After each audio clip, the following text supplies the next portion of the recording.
Good morning, folks. St. Patrick's Day is coming up really quick on us here, and I'm going to get prepared to make my corned beef and cabbage. So I'm going to show you the way I do it. There's quite a few ways to cook a corned beef and cabbage, but this is one of my favorites. It's a little bit untraditional. Start out with your corned beef cabbage, which has already been marinated in the salty brine. Okay, you see that? We have 3 or 4 stalks of celery, 3 large carrots, about a half a dozen of the red potatoes, a couple of yellow onions, a medium head of cabbage. We're going to use some black pepper and some minced garlic. The salt is in the meat. Alright folks, before we get started, let me explain something I'm going to do here, which is one of the untraditional things. I'm going to cut this corned beef brisket meat in chunks before we put it in the crock pot. So I think I'm going to go 1 slice down the middle and 4 or 5 slices across like that, and make maybe 8 or 10 sizable chunks. And we're going to throw that in the crock pot with all our other goodies, which will actually help it cook faster and distribute more flavor into the dish. Okay, so let's do that next, and then we're going to save all this juice and all that brine and put it in the bowl, and then we're going to dump all the chunks of meat in the bowl, and then we'll get started with the crock pot deal. Alright folks, let's get started here. We have our crock pot all set up.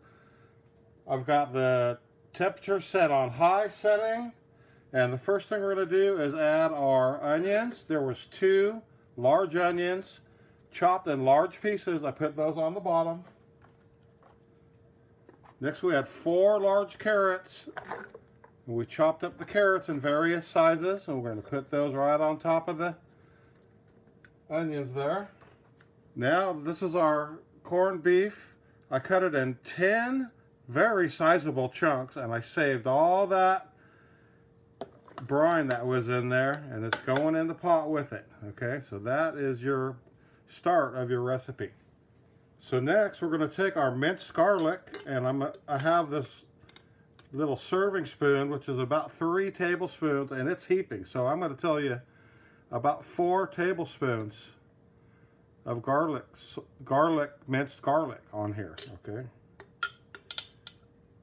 you can put less if you don't care for garlic, but we love garlic, and it really accents that meat flavor.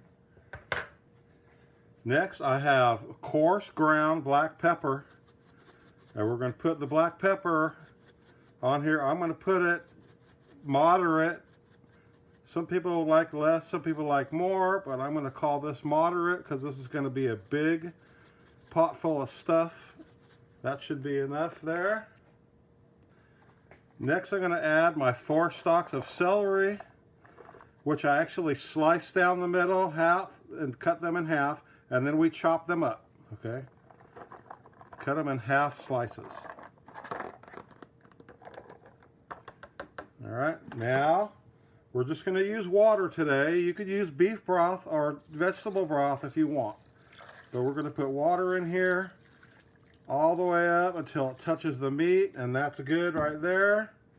So now we're going to leave this crock pot on high setting for 4 hours with the top on, and then we'll come back and add the potatoes and the cabbage. Alright folks, it's been about 4 hours. I'm going to go ahead and stir this stuff up a little bit now and submerge all this meat. We have some good boiling action going on in here,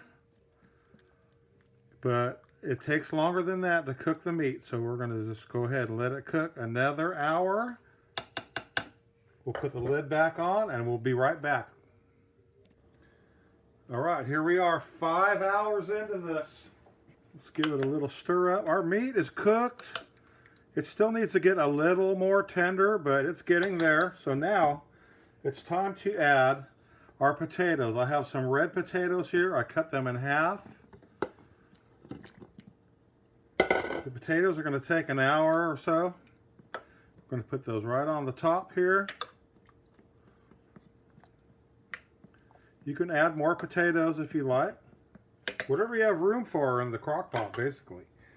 But we don't have a lot of room left because we're going to add our cabbage now at this time. Now I had a whole small head of cabbage, and I cut it in half and half again and slice those into quarters. So we have 8 slices of cabbage, and we're going to put as much as we can fit in here at this time. And I'm just going to throw them in like that. Okay, let's put the top back on. We're going to go for 1 more hour and check it out.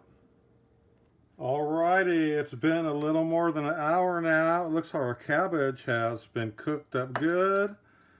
I did a little poke with a fork on our potatoes.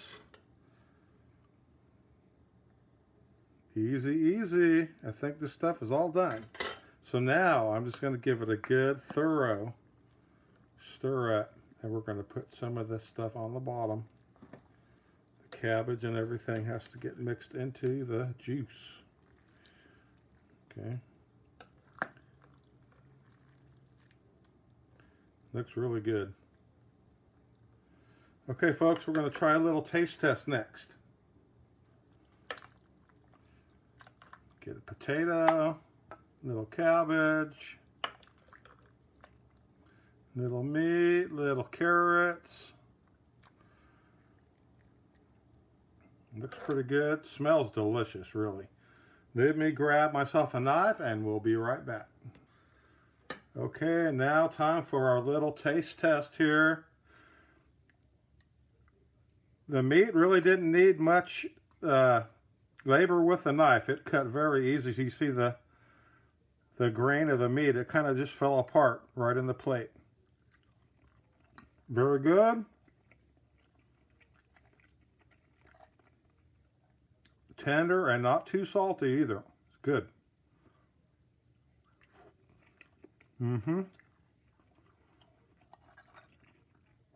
Everything came out perfect, folks.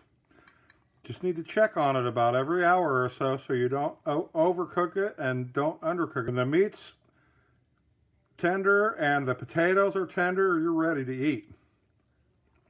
Good stuff. All right, guys. There is your corned beef and cabbage easy recipe. Thanks for watching. Don't forget to like and follow my page for more good recipes like this. Please. And don't forget to share my recipes if you enjoy them. All right? Thank you.